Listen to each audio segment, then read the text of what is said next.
Well, we're in a series called Thrive, and I want to inspire you today.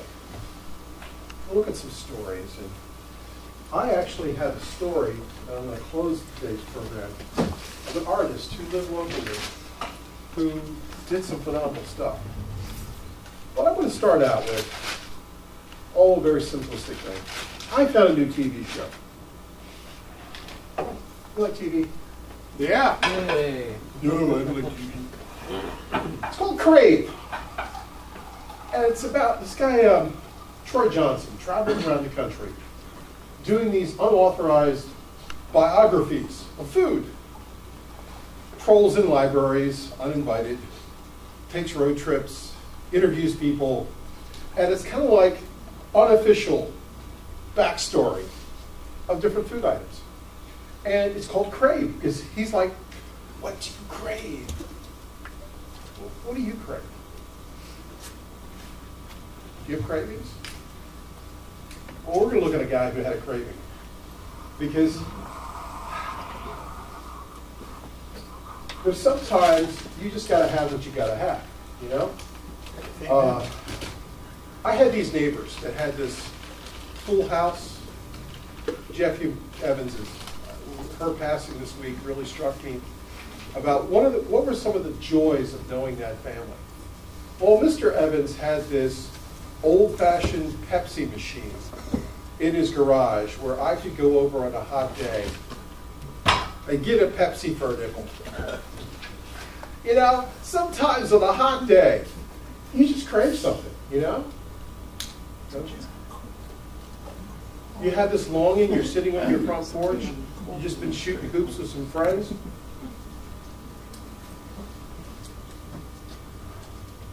And you just gotta have one of these. Yeah, but it don't taste the same as it did when we were kids. No, I had a case of the... That was in glass bottles. No, glass bottles, and I had a case of the pure sugar ones that were laying around here, but they were all gone, so I had to go to Swiss Farms this morning to scrounge that. But King David, before he was king, had a craving. And I want to talk about what transpired in Samuel 23. Little story. And what I really find it interesting, it's chapter 23, it talks about David's last words. And he dies. And then this story is what they're reflecting upon, which I find it really amazing because David did all this magnificent stuff. I mean, he did some pretty, okay, he didn't build the temple, okay? Well, he collected all these favors from all these people, laid up all these supplies, all these materials, so all his son had to do was said, do it. He did all this stuff, he fought battles. And what in his epitaph are they reflecting upon? Drink of water. Talks about David's mighty men in verse 8. Now, I want to set the picture of this. They're in their stronghold, which means they're in their cave. Caves weren't a very pretty thing back in the day. If you go to Jerusalem now and you go to the foothills, you go to Bethlehem, there are caves. What did they use caves for? To store animals. Yes, it was a smelly place. Dung on the floor. You know, burned ceilings from people who were, harboring. The people that David was hanging out with, it was his time of poverty. He was on the run. He had nothing.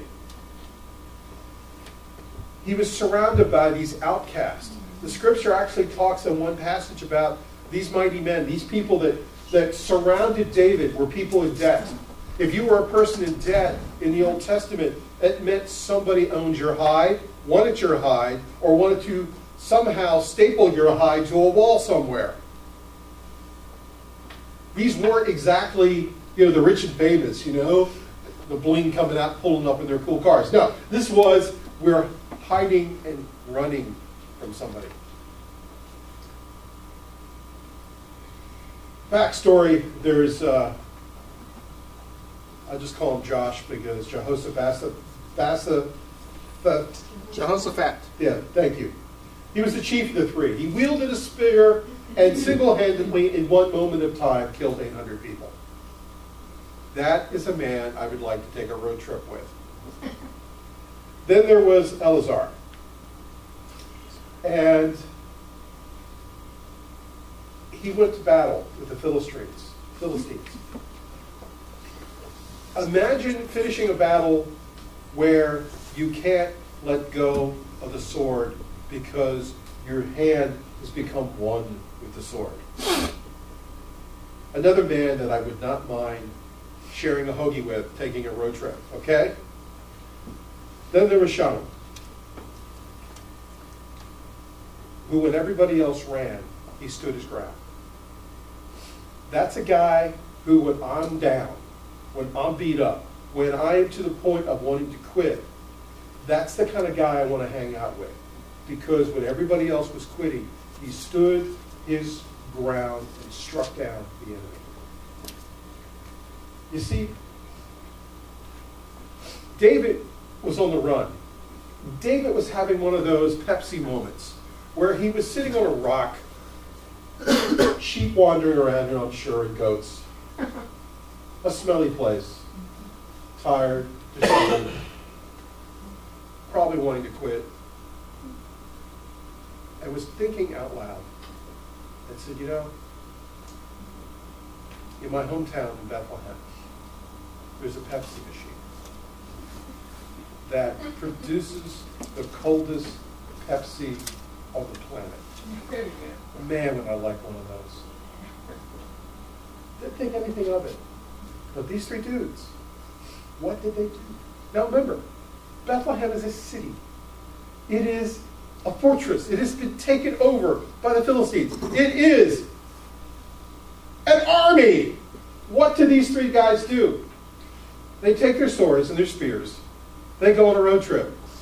They walk into the place, create mischief, mayhem, and destruction in their wake, carting a bucket to go to the well, to get the water, to bring it back to David. Instead of taking a sip of this cool drink, David falls before God. Right then there, he drops to his knees and takes it and pours it out as an offering before God because he wanted to honor God. Praise God.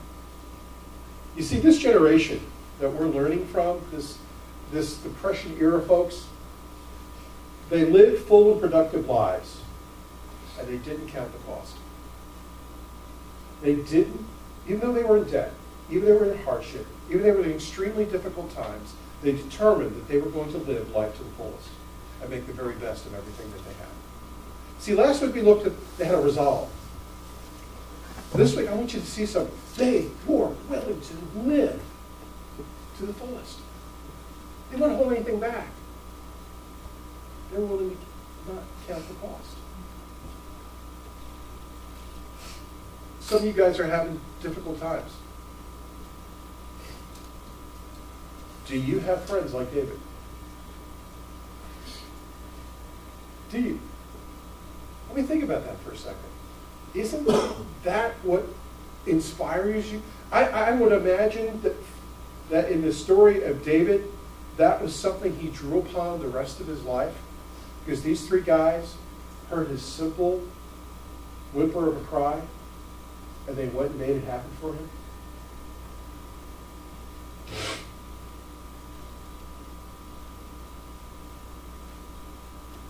So today, simple challenge. I love that song because it's inspiring. It talks about, are we willing to live? Are we willing to turn up the music? Well, are you prepared to live your life to the fullest? Are you? So what are you willing to do? How are you willing to approach life? What are you willing to do? And today I'm not going to talk about the what, but I'm going to talk about the whom. Because there are 2 points I want to stress here. There are 2 points that we cannot lose sight of.